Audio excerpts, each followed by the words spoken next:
when a person begins to contemplate anicca, or if they realize that everything they think everything's impermanent, what then is the best investment for that person? What should they do about it? Because a lot of people say, well, everything is impermanent, thus nothing matters. I can do whatever I want because it's all going to end. This life, it's all going to end anyway, so it doesn't matter. Well, so in the face of that anxiety of anicca. Well, if they feel anxiety, okay. But a person who is saying, "Oh, not that it doesn't matter what I do," then they won't probably even be feeling that anxiety.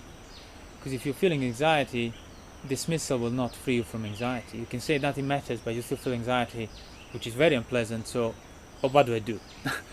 I can keep saying nothing matters, but anxiety is still there. So what do I do?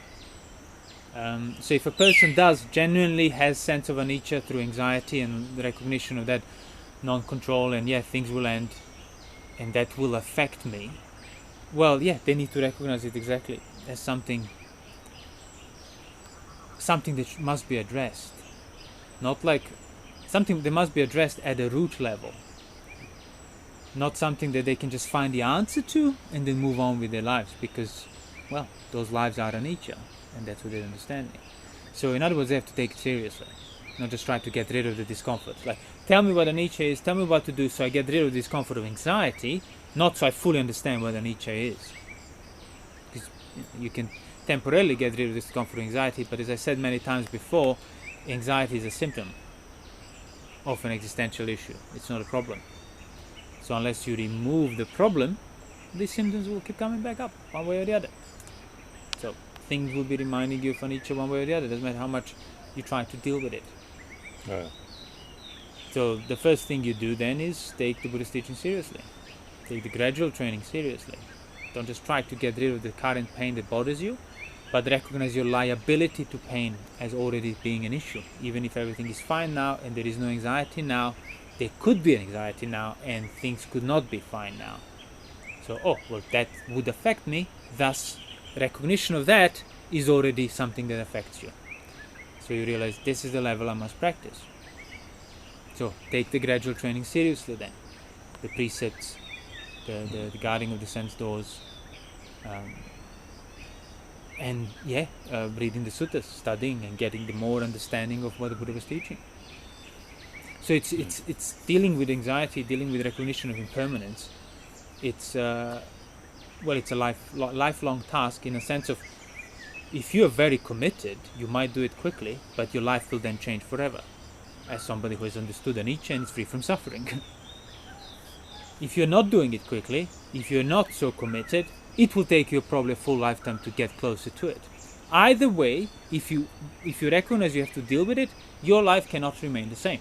As in life of sensuality, carelessness and everything else leading up to that point. So don't think anxiety is something, I have a problem with anxiety, something's wrong with me, let me get rid of that, go back. No. It's a symptom of an underlying problem that shows you that maybe, this life and existence is not the way you would like to think it is, or that everybody else seems to think it is. Because if it were so, why are you anxious? If sensuality is enough to keep your mind happy, contented, peaceful, calm, why are you not always happy, contented, peaceful and calm? So maybe that's not the answer. Maybe the way you're engaging the world and the views you have with the world, maybe that's why I'm anxious. Maybe my anxiety is a symptom of that. That things actually are not aligned. And anicca is exactly that. Things that are unownable, not yours, yet here you are, living your life as you're the master controller of your body, your senses, your ownership, people and so on. A complete blatant contradiction. And anxiety every now and then reminds you of that. So do something about it before it's too late. Which is what I just described. Study the suttas, keep the precepts strictly, gradual training, and realize that it's a something that will, one way or the other, it needs to affect your life at the very basis of your existence. Because there's Not something you can do in response to this particular state, and then I go back to my values from before. because there's that the one common response is trying to appreciate everything. Now that everything, I realize everything's anicca, everything's impermanent. That's difficult. I'll just appreciate it. I'll just delight in everything Right. even more. Double down. Yeah. Because Double it's down anicca. in my acceptance. Yeah. Right. So if you then find out that you have a terminal cancer, maybe a week to live, would that appreciation keep you calm and unaffected and fearless in face of death, not suffering? Would you be able to equally appreciate and accept that and enjoy your chemo and everything else and the torture you have to go through, and seeing your family sort of grieve over you and while you're still alive? Appreciate every moment. Appreciate every moment. It's a blessing. No, it's not. Yeah, life has its blessings, but not all of it is a blessing, and that's the recognition. That's what Buddha said. If the life were only the life of misery, beings would not be enamored with it. If the life were only life of blessings and appreciation, well, beings would not be disgusted with it. So life is both, and you use wisdom to recognize.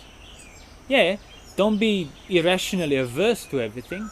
Yeah, there are blessings, there are things you should appreciate, but recognize that it's all within the nature of things not being in control, and the nature of things being subject to change in its core, and that is inaccessible to you. You can't affect that, you can't prevent that. So keeping that in mind, then you put your appreciation in perspective.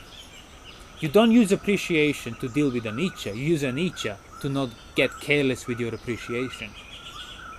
And same, you use anicca to not get careless with your non-appreciation or aversion.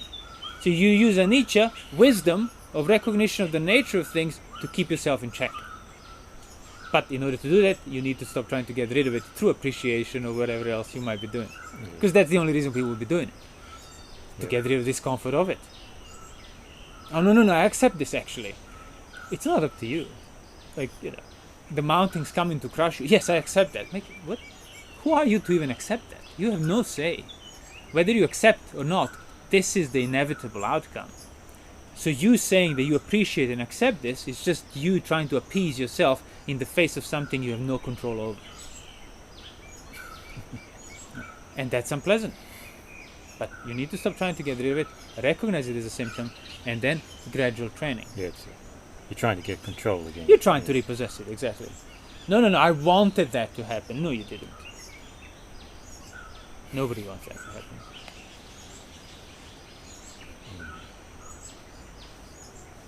So yeah,